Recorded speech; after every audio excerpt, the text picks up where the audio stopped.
little bloomers, welcome back to Bloom Ladder. What do we have today?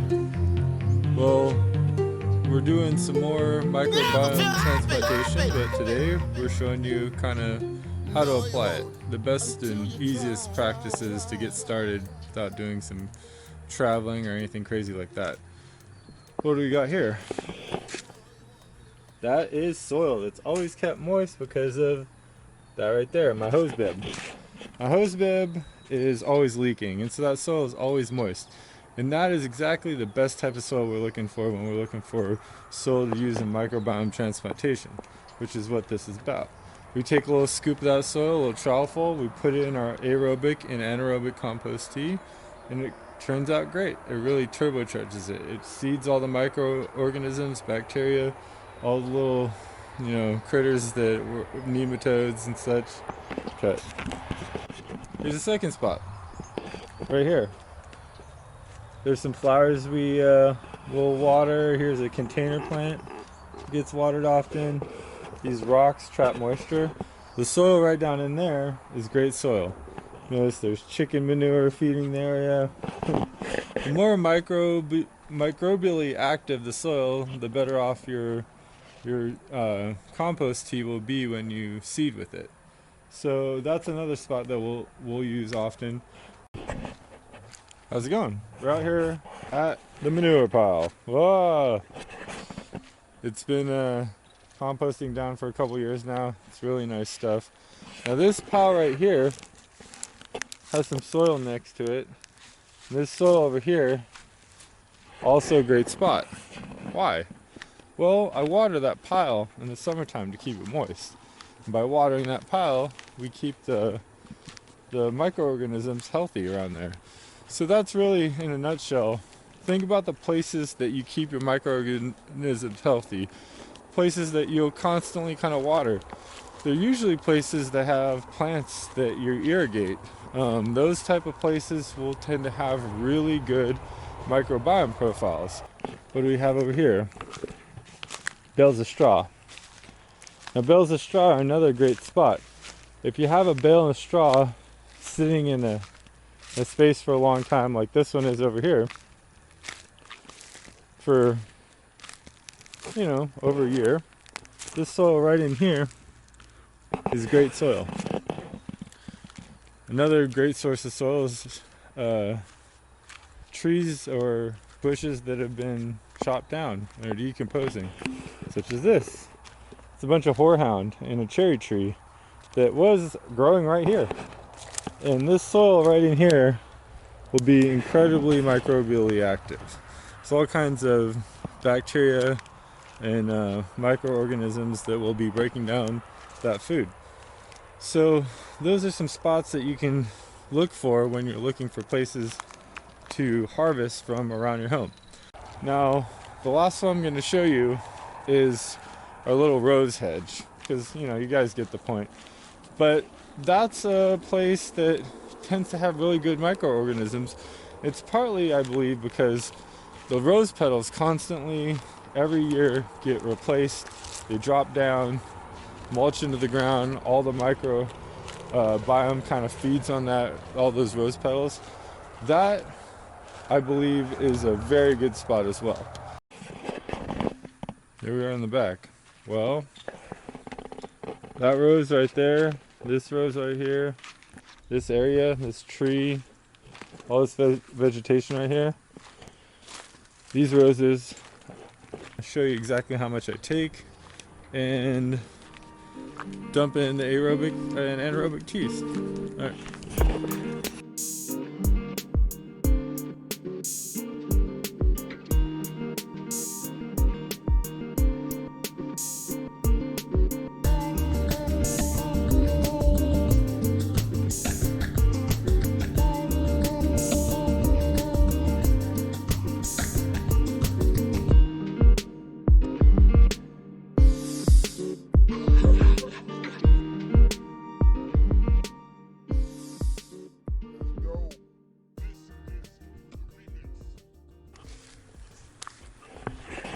That's dry, but it's usually not, especially in the summertime. So that'd be another good spot to grab from. See all the rocks around there? That definitely holds its moisture. The idea is be inventive. You never want to put more than a scoop a week in, maybe 3 or 4 days if you're really trying to build a wide diversity in your microorganisms. That makes sense. Through anything more than 3 or 4 days is really the top. Weekly it seems to fit the best for me, so that's what I do. However, make sure that you do pick from different areas of your place, or different areas that are convenient to you. If you have a park or something, I'd be careful about taking soil from public places, because people get a little weird about that. So try to pick private places, secluded places where you have permission to take those soil samples. But those are really the best places that you want to go to on your first choice. Now, the more you get inoculation developed on a weekly basis, and the more times you hit it in a row, the more your microbiome profile will start to expand within the compost tea, and the more potent your compost tea will become. You really want to try to do it now. Now's the time to do it, because the front-loading feeding is really important. And as far as just logistics are concerned, once you start planting and getting in the ground all the way through harvest, you tend to have just less time. You're working around the garden, you have a lot of demands on you. You might as well get your feeding done now. Most people don't think you can, but it really is the best time. So as far as applied microbiome transplantation and turbocharging your compost tea, remember, pick a microbiome library that is easy for you to harvest at first. Don't go all over the place and looking for stuff that is the most ideal, because really the most ideal microbiome profile is going to be close to where your garden is in the first place. The only reason why I showed you those places is that those places are also very good. And once you've tapped out these places, once you've hit 3 or 4 weeks in a row places around your garden, then it's time to kind of expand. Now remember, doing a place is better than not doing a place. So if you run out and only a couple times and you're like wondering, or once you only have one spot, keep hitting that one spot. Don't think that it's better to skip a couple weeks and go to a spot that maybe will be decent and you'll get extra soil from there. And nah, screw that. You want consistency. And even if it's the same spot, or even if it's a spot that's 10 feet from another spot, that's much better than nothing. So definitely hit the consistency. Keep re-boosting your compost tea with these microorganism inoculations, and you'll be really happy you did. All right, thanks for watching the channel, and obviously I appreciate all the support I can get, and hopefully you guys found some useful stuff in here. And once we get our greenhouse, you guys will see it over there in the next video, kind of all together, we're going to start doing a bunch of seeds. Seeds arrived yesterday and they are looking really cool. There's a bunch of varieties: tomatoes, melon, we have a bunch of peppers. It's going to be interesting to see what takes off and what doesn't. But it's planting season, so that's the next thing we're going to do. Fix up the greenhouse and start getting all the seedlings going. Alright, see you guys later. Hello bloomers.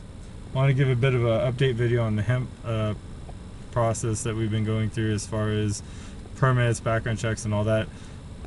It's been a bit of a roller coaster. I shot a video yesterday explaining why we were going to have to probably end up doing something completely different than we were planning, and that was just the way it was going to be as far as us not getting our permits in time for planting this year.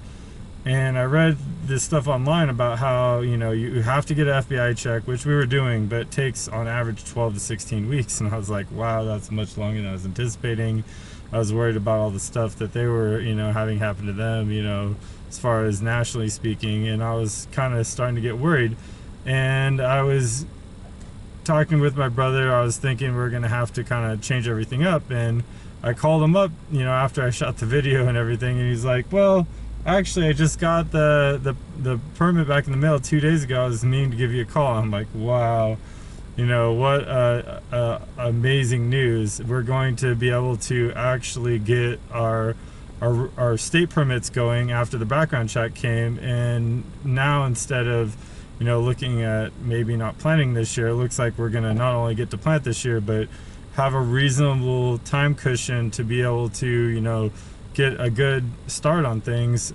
So it's really exciting. I'm really stoked on that. Kind of what of a turn of events it's been, and we're going to, you know, keep you updated. We're going to show the state permit process as much as we can, which is not going to be a ton, but just we're going to keep you updated on like what's going on with us as far as that. And then once that gets processed, we're going to start showing you guys hemp plants and hemp content and all that. So I'm super jazzed. I hope you guys are staying tuned and are excited as I am, or at least this brings a little excitement to your life, because once we get done, we're going to start showing you guys the products that we're making, and you'll be able to get your hands on them.